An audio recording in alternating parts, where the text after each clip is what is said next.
Pantog, pantog, pantog.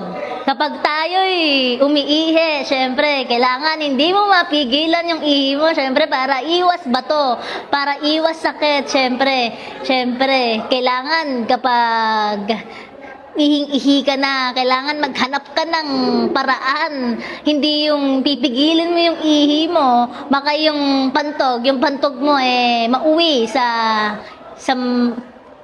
susi ng hindi mo maisip na trahedya na magkakaroon ka ng bato na sa makatuwid magkakaroon ka ng gastos na malaki. Kaya kung ayaw mo yun, umihi ka ng umihi para yung pantog mo hindi magkaaberya ng ganon. And I thank you.